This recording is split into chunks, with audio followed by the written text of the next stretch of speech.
Holyfield teeing off on the head of Cowie. Cowie trying to cover up. In the area I grew up, they told me I wasn't going to be anything. Driven to achieve and overcome, Evander Real Deal Holyfield willed himself to greatness. He reminds me of a true gladiator, a true warrior.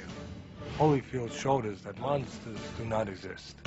Grounded in faith, Holyfield's spirituality strengthened and tested him. His sexual immorality. That's probably the biggest crippling thing in his life. Holyfield said to me, I'm going to show Mike Tyson my God's more powerful than his God. All of these competitive juices that made him great now make him potentially a tragic figure.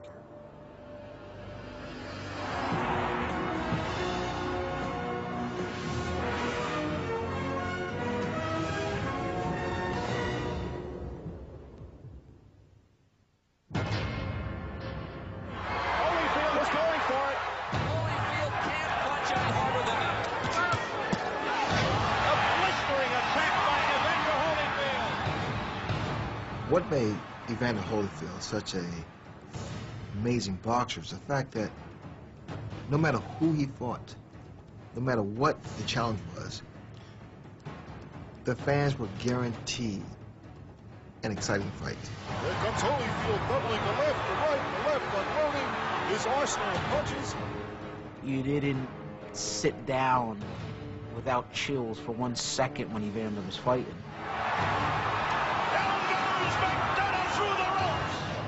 He was a pit bull in the ring. His aggressiveness, his relentlessness were all parts of the package that Evander Holyfield brought in the ring. Almost no fighter of the last 30 years has had as complete an offensive arsenal as Evander Holyfield. One of the great things about Evander, he has a chin of stone. You can hit him with a sledgehammer. He's not going down that easy. When you hit him, you touched the very heart and soul of Evander. Holyfield's pleasure was getting down and saying, okay, I can take yours, can you take mine now? Most fighters try to camouflage their fear. He had none. He reminds me of a true gladiator, a true warrior, blood, sweat, and tears. That's Evander Holyfield. Holyfield in trouble. Hanging on for his life. Bo beat the hell out of Holyfield. He beat the life out of him, and another life jumped back in him. I'm like, there's got to be a ghost in this building somewhere. How's that man still standing up? Holyfield was one punch away at a couple different times from going down, and now he jumps back with a big uppercut, and Bo is in some trouble. The second fight with Mike Tyson, I don't think I've ever seen anything more courageous than Evander Holyfield with a half-moon shaped thing out of his ear, the blood running down his face, yelling at his corner, give me the mouthpiece, I'm going to knock him out. When he came back to fight Ray Mercer and got cut at one point in that fight, when the doctor came in and said, you know, are you okay? Do you want to continue? Evander gave him a look like, are you out of your mind? Do you know? And as if to say, do you know who you're talking to? He was a black Rocky Balboa. He was the guy that you could pull for because you knew that he had all these different challenges, all these different issues to overcome, and he did it time and time again. Major among those challenges was the difference between Holyfield and his larger opponents in an era when many pundits of the sweet science had lost their sense of proportion, when bigger was often considered better. He is the only heavyweight to have won the title 4 times. Evander Holyfield was the little big man who could.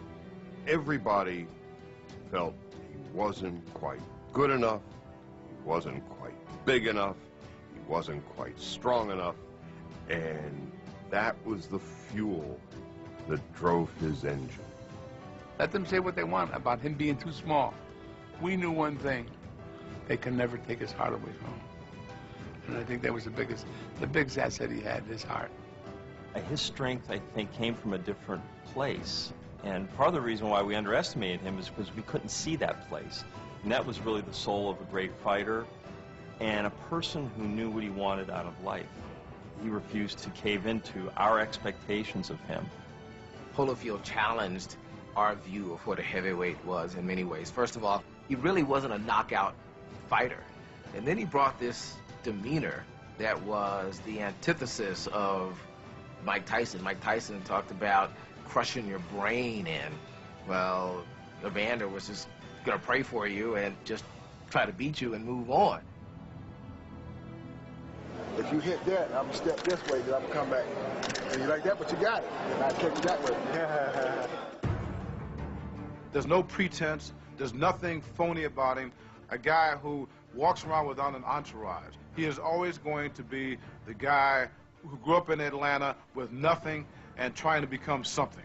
I think Evander, no matter how many millions he has made, still believes he's going to go to the refrigerator and find it empty. And that paranoia has driven a lot of what he's accomplished in life.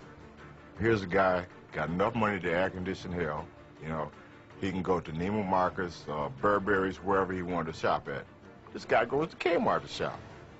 Evander Holyfield was a little bit of a paradox. He had this huge house. It's like the Coliseum of Atlanta. But he was also very humble. I had asked him, why are you building such a huge joint? He said, well, you know, the Rockefellers got their spot, Elvis got his spot. I want to build something for my family. Certainly Evander's home, I think, was, in a sense, built as a monument unto himself. While he appeared to be very humble, Evander probably also has the largest ego of any athlete I've ever met. And I don't say that in a derogatory way. For Evander Holyfield, that is what drives him. He wants to go where people don't think he can go as an athlete and as a person.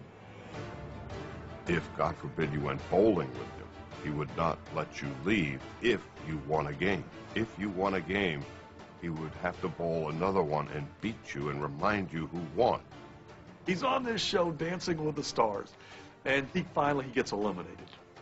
I said, well, did you have fun? No, I lost. And he was, I'm telling you, as distraught and disheartened as I'd ever seen him after a fight. Ever.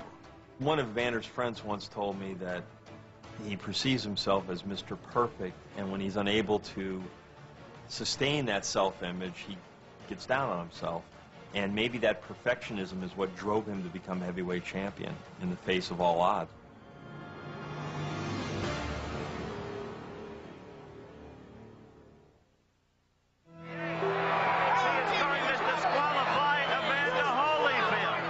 He got jerked out of a gold medal. Everybody on God's green earth knows that he won that fight.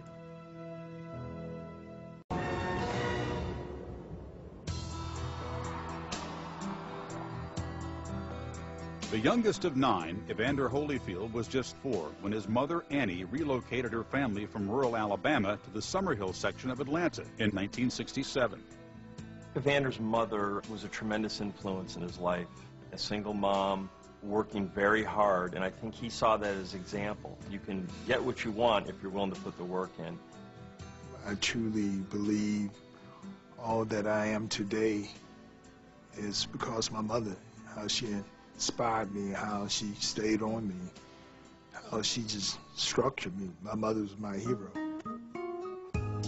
Growing up, he always said that if he ever did something, his mom would bust him up.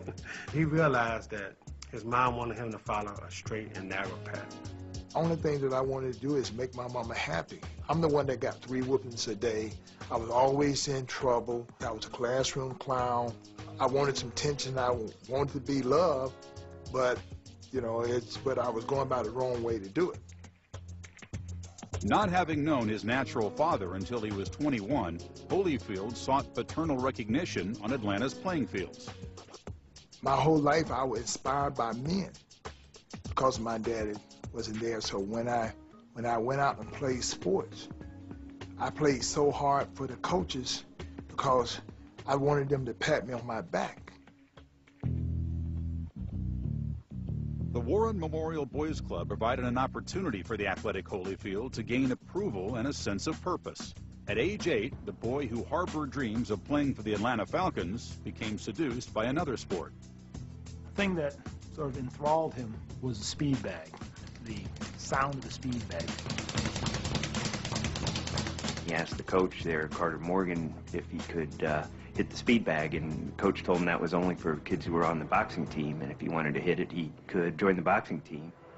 Carter Morgan was a father figure. He was the type of man that every child would want in their life in terms of giving you good advice, but yet loving you the way a man should love, a son. In the area I grew up, they told me I wasn't going to be anything. The only person that ever told me that I could really be something was my mama. And the second person was that white man, Carter Morgan. Carter Morgan said to him, "One day, son, you're going to be a champion." And from that day on, that stayed with him. And that little engine that could, called Evander Holyfield, went on that one-track mind to become a champion. Undefeated in his first 3 years in the ring, Holyfield fought a tough kid named Cecil Collins and suffered his first loss. When the 11-year-old told his mother his boxing career was over, she had a powerful response. She told him in no uncertain terms that he's not quitting the boxing team, and that she didn't raise a quitter, and that if he wants to stop boxing, he can stop, but he's going to stop after he beats Cecil Collins or never. And wouldn't you know it, he had a second fight with Cecil Collins. And he lost again. And he went home and said, "I quit." And she said, "You won't quit." A few months later, he fought that same young man again, and he beat him. And he went running home to tell his mom, and she looked at him and she said, "Now you can quit." And he's like, "I don't want to quit." He fought on, learning his craft and piling up victories. When he was 16, Holyfield lost his coach and father figure, Carter Morgan, to emphysema. Then, after winning a silver medal at the 1983 Pan Am Games, Holyfield twice defeated world amateur champion Ricky Womack to earn a spot on the 1984 U.S. Olympic team. When the Olympics began, he was knocking out everybody he fought. Bang, bang, bang. 3 straight knockouts. In the semifinals, Holyfield faced Kevin Barry of New Zealand. Look at Holyfield. He's ready. He's got the opponent hurt again. He's ready to put him away. Comes a moment right before the bell of the second round, and he clocks Berry and knocks him out. Oh, there it goes. You saw that. It was inevitable. Now, wait a minute. Now, the Yugoslav referee does an interesting thing. He waves Holyfield over to the corner. He counts out Berry, knockout. He then turns to Holyfield and disqualifies him for having hit on a voice signal stop. He is going to disqualify Evander Holyfield. If you throw in a punch and the referee say break at the same time, you can't stop. He got jerked out of a gold medal. I mean, everybody on God's green earth realized, and knows that he won that fight. Look at Holyfield's face. What an untoward development. After he was disqualified, I didn't know exactly how he would react. He took it with such grace and class that it was almost unbelievable. That's when I marked him as somebody special.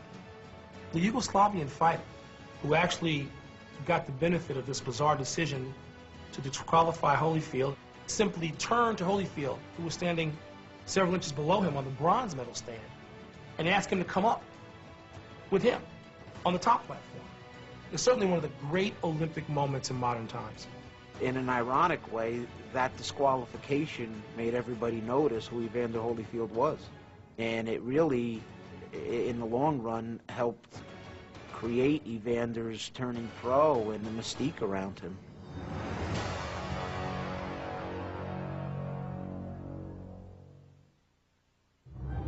Holyfield once told me that he felt like Charlie Brown, and by that he meant it was always raining on him. I think Evander kind of felt, why is everybody picking on me?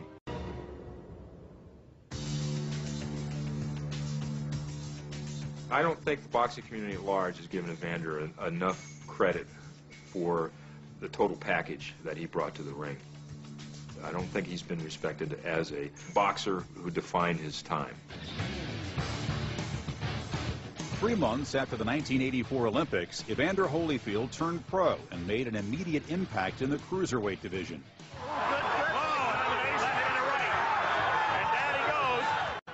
his 12th professional fight, he was fighting for the world title against Dwight Cowie, a former prison inmate.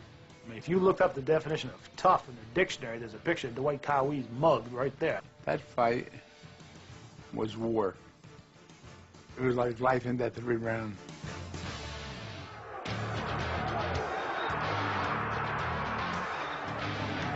Evander has to defend himself there at the bell,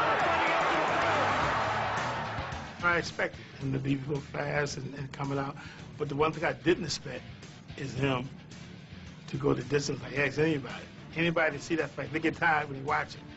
That particular fight showed me beyond a shadow of a doubt what reservoir of strength and belief that this guy had. For the winner, and new junior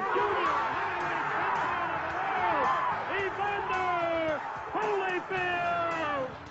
Evander was so dehydrated after that fight, he was admitted to the hospital to keep giving him parenteral fluids. They were even worried about his kidneys shutting down.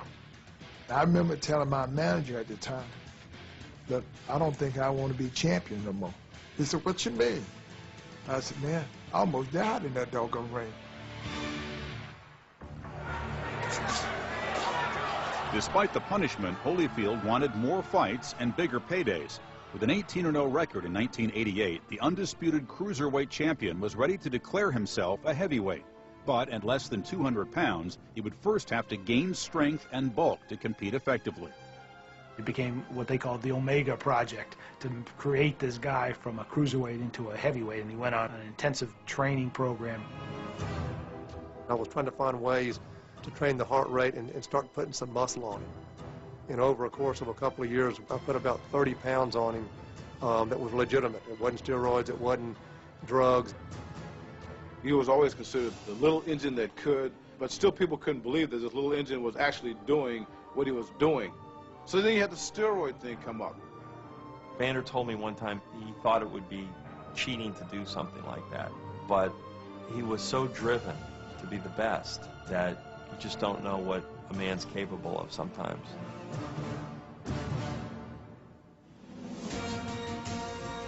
The fraternity, composed of writers, managers, and trainers, skeptically call him just a blown-up cruiserweight. He comes to what might best be called a crossroad fight against Michael Dokes. Evander drove Michael Dokes, former heavyweight champion, across the ring and ended the fight. He still had the naysayers, but to himself he had proven that he belonged in the heavyweight division. I had a great quote which George Benton, Holyfield's trainer, had given to me about the fact that nobody really appreciated his heavyweight. And he said, I'm giving them classical music and all they want is rap. And he's talking about Tyson. The public's appetite at that point was for everything Tyson.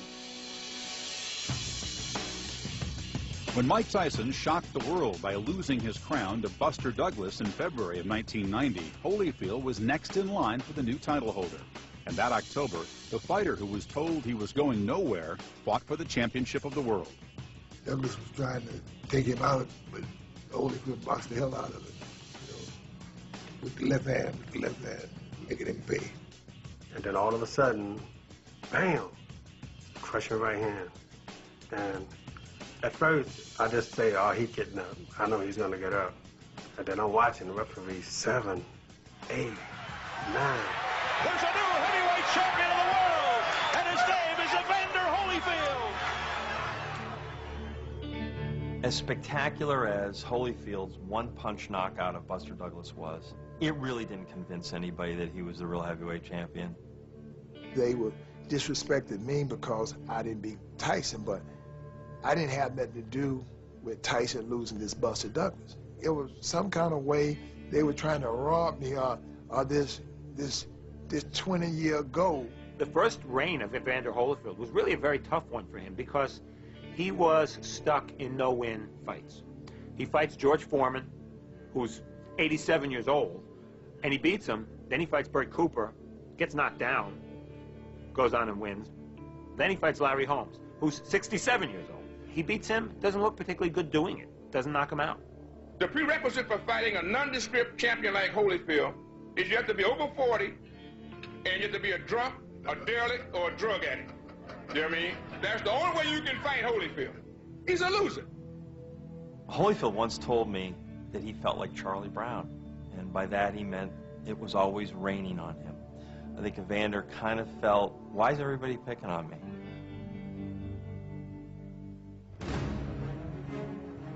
The big test came in November of 1992 when the 6'2", 205-pound Holyfield met undefeated Riddick Bowe, who was 3 inches taller and 30 pounds heavier. He thought that Bowe was soft and that he could jump in his face and through his great will, persistence, and stamina break him down. He was wrong. Bowe is really going after him. Evander, on paper, shouldn't have been able to compete with Riddick, and yet he had one of the greatest wars of all time with Riddick Bowe in that first fight. Another right, and another.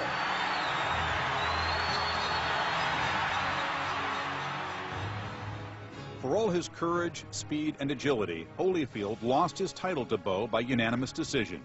Battered and drained, the 30-year-old perfectionist said he was retiring, not knowing that he was on the brink of acceptance. I don't think that Evander Holyfield got the true respect that he deserved as a heavyweight until he lost against Riddick Bowe. In June of 1993, a refreshed Holyfield returned to the ring, his mission to regain the crown. After defeating Alex Stewart, he met Bowe in November in Las Vegas. In the 7th round, the specter of Charlie Brown revisited Holyfield when an unscheduled visitor rained on his comeback. A parachutist mysteriously came out of the sky at 1 minute and 10 seconds of the 7th round. That caused a 21-minute delay in the fight. I remember it being a fascinating fight on some level, but really the only thing that stands out to me is Fan Man, which is a complete and utter disservice to Evander Holyfield. They went 21 minutes standing there in the cold, and then he had to start all over again and never lost his focus, closed the deal, and won the fight. The fact that he was able to box and minimize the exchanges in the second fight, that showed really what a great fighter he was, because he was able to make the adjustment even though it was against his very nature. That, to me, is the greatest moment of his career. I don't think anything gave Evander as much happiness as beating somebody who the whole world said he couldn't beat, especially after he beat Bowe. That, see, there, I showed you, I could do it. That drove him incredibly.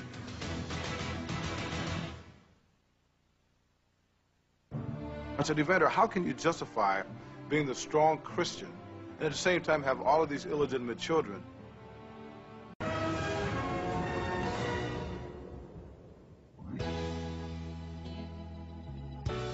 The Lord is good, and He's good all the time.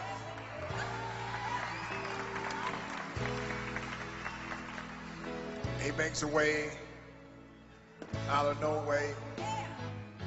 I think the role of religion with Evander was the lifesaver in the middle of an ocean when it needed to be.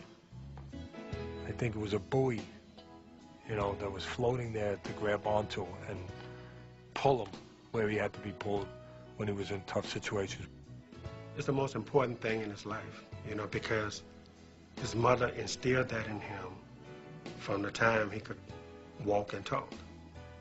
All of your life you've been told in terms of your pursuit of what you're trying to do that you can't do. And yet there's a scripture that he wore on his trunk. Philippians 4:13 says, I can do all things through Christ that strengthen me. He has genuinely believed through his career that he was on a mission that was bigger than just boxing. That particular belief propelled and inspired him to reach his potential and then to go way beyond that. I thank God for allowing me to be a vessel. Thank God for allowing me to change the world with this fight. I bear witness there's one God, and I bear witness that Prophet Muhammad is the prophet of God. Holyfield said to me, I'll tell you what this fight's about. I said, what's it about? He said, I'm going to show Mike Tyson my God's more powerful than his God. One thing in life I want you all to know, you can count me out, but I believe in Jesus. Because I believe in Jesus, I can get over things. Early this morning in Atlanta, 35-year-old Willie Holyfield was shot and killed in his home. Willie Holyfield is the older brother of Evander Holyfield, the world heavyweight champion. In 1996, 4 years after the murder of his brother Willie, Holyfield's mother Annie died from injuries sustained in a car accident. Then, in 1998, his brother James was sentenced to life in prison for rape and child molestation. I've seen him endure more things than most human beings can endure. If he didn't have the faith that he has, I mean, he'd probably be a basket case with all the problems he didn't have.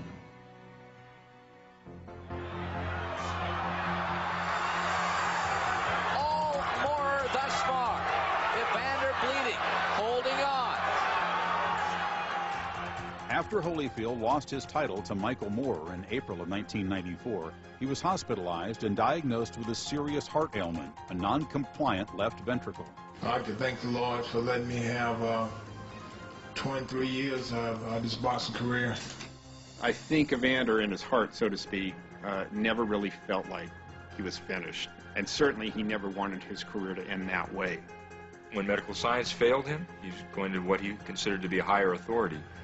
And was caught up in this very charismatic man and his charismatic mission.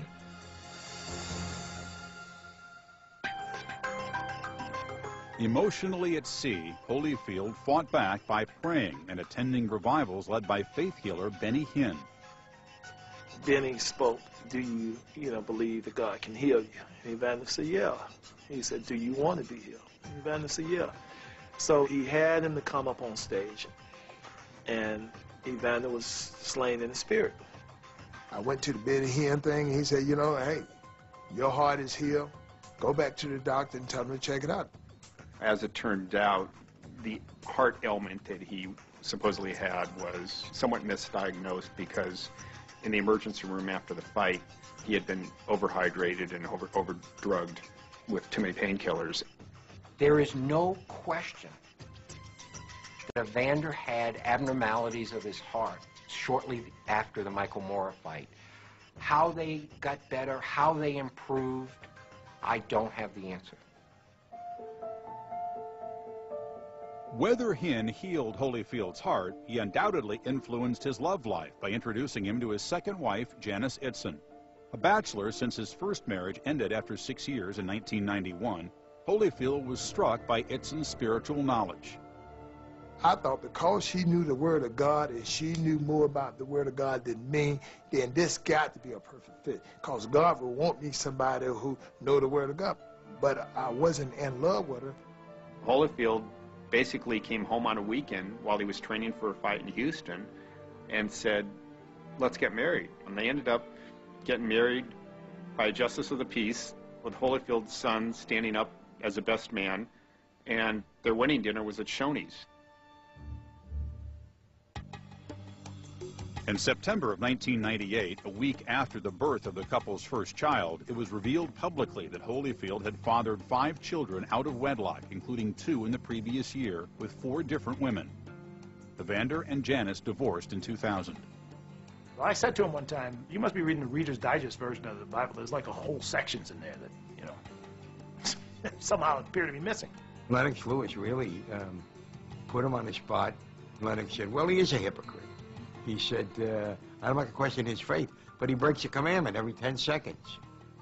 In a few instances, he did not avoid the temptation, and as he said, he was weak and made mistakes and did things that he wished he hadn't done.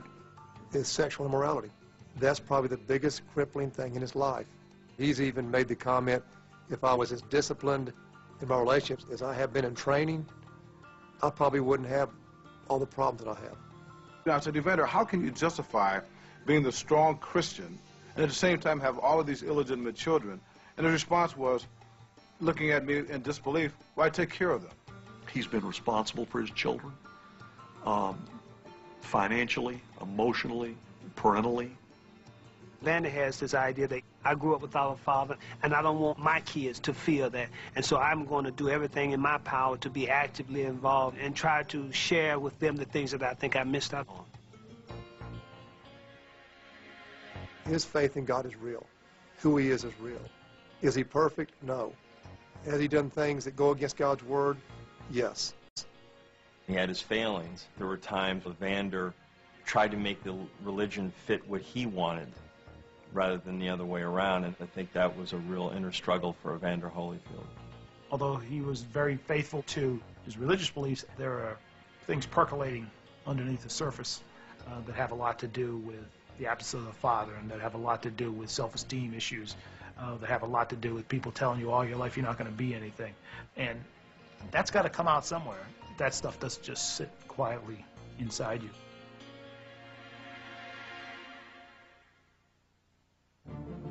When Holyfield stood up to the bully and chopped him down, he became part of the American legend.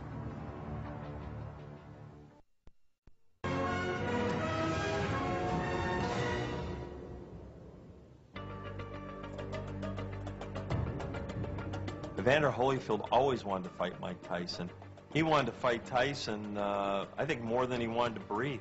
Mike Tyson became the gold standard for boxers in the ring, one that struck fear in most fighters. You see the other guys stand there and almost wet their pants. I mean, he would win most fights before the opening bell.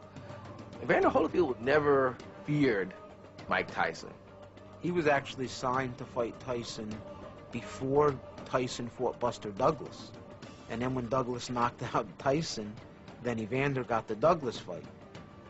After he'd beaten Buster Douglas and disposed of 42-year-old George Foreman, Evander Holyfield prepared to fight Mike Tyson.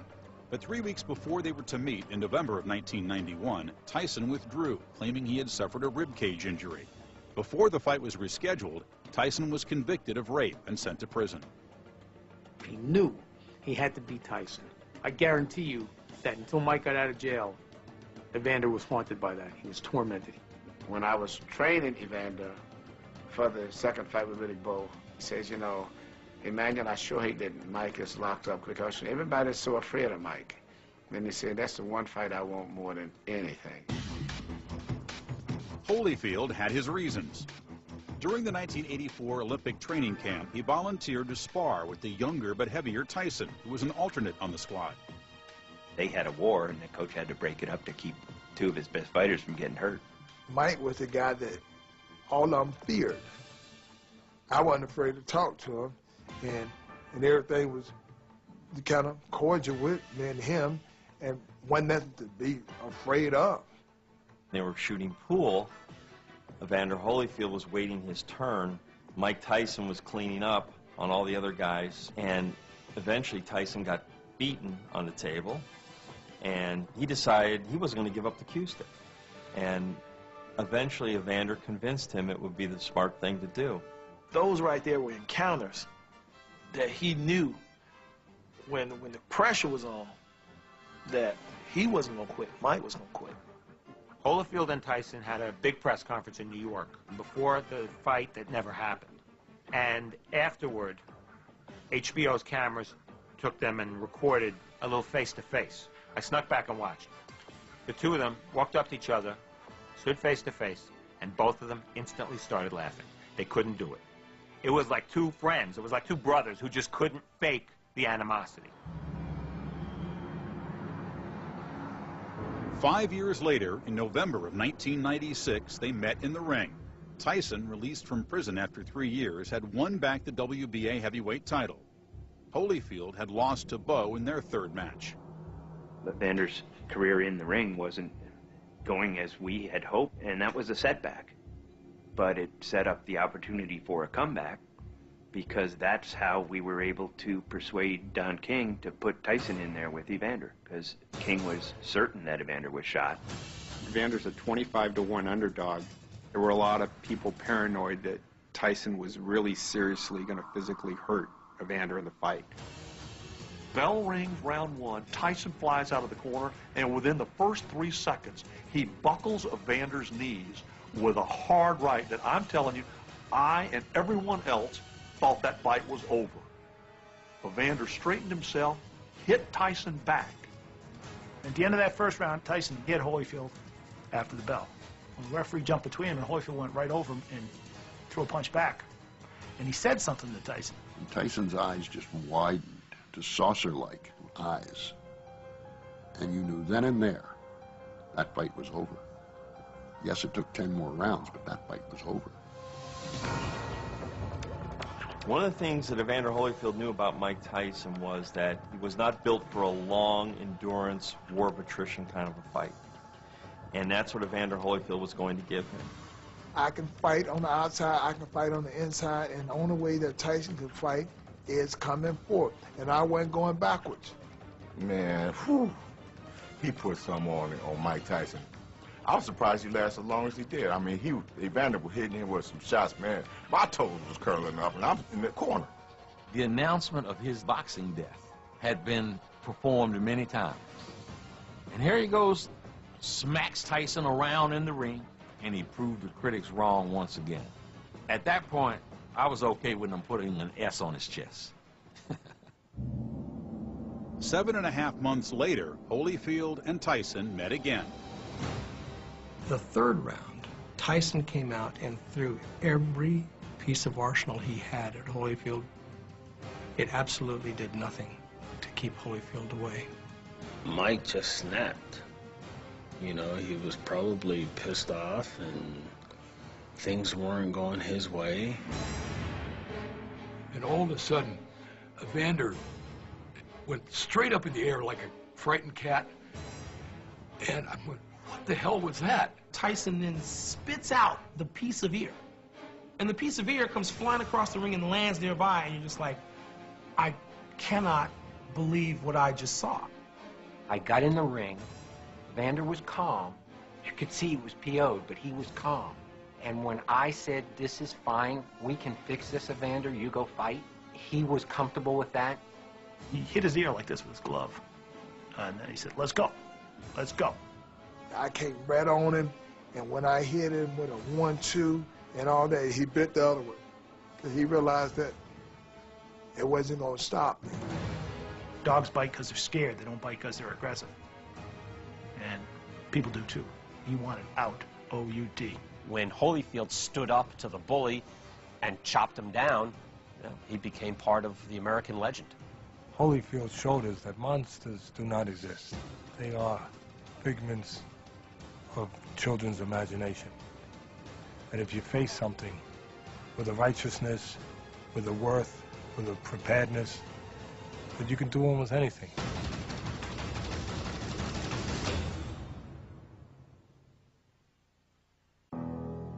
You could see him thinking about punching, but the thought wasn't being delivered from his mind to his hands.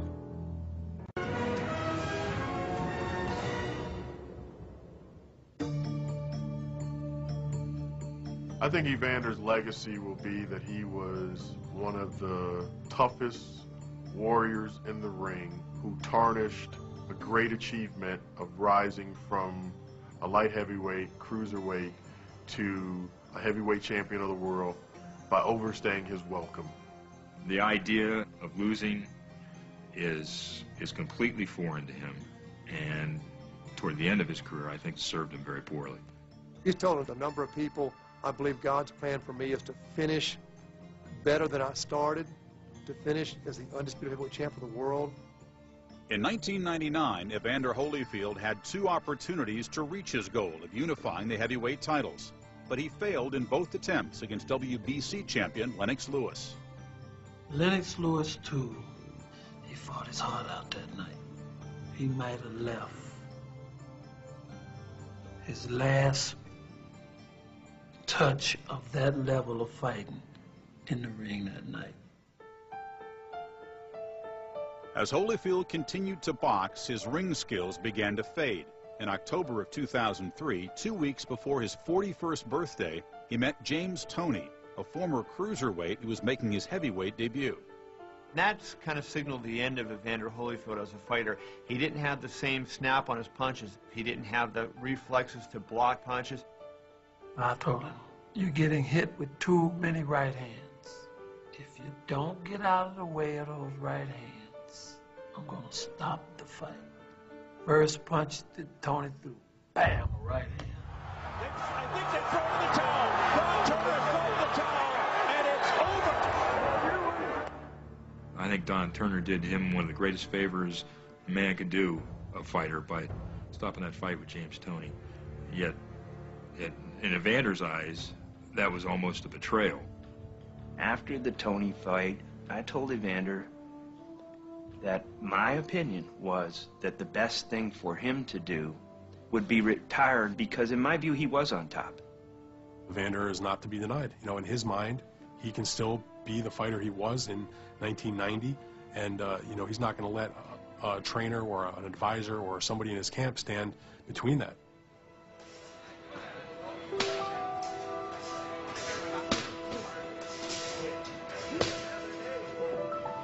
Holyfield hired a new trainer, and 13 months later he met journeyman Larry Donald, who pounded him as easily as he would the heavy bag, dealing the former champion more than 3 punches for every 1 received. Holyfield was placed on medical suspension by the New York State Athletic Commission and barred from fighting in the United States. You could see him thinking about punching, but the thought wasn't being delivered from his mind to his hands.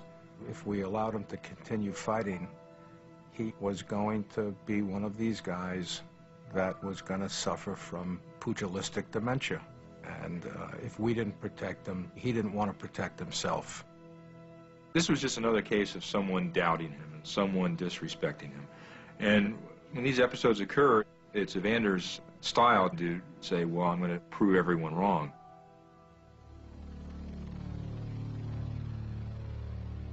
Holyfield pressed to be allowed back into the ring. After passing a series of medical tests, the national suspension was changed to a ban in the state of New York. In the summer of 2006, Holyfield, despite just 2 wins in his last 9 fights, got a license to fight in Texas. At 43, he refused to retire. He still remembers the lesson his mother taught him and his promise to her to finish on top. When people say, oh, you're too old, you ain't got no youth, this. I could put 2 Corinthians 5:7. I walk by faith, not by sight. Meaning that if I walk by sight, it will make me give up. But faith is evidence of things that are not seen. Because the word of God said, I can be the heavyweight champion of the world again. It's not gonna happen. You're slurring a little now.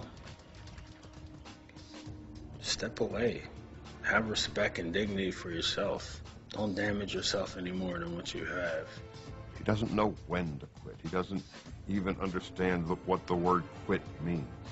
So all of these competitive juices that made him great now make him potentially a tragic figure. He still has a goal. People want him to live in the past, but he still has a future. He's not 60 years old. He's not ready to retire. You know, God has given him strength, courage, knowledge, and that's what he's using to continue his life.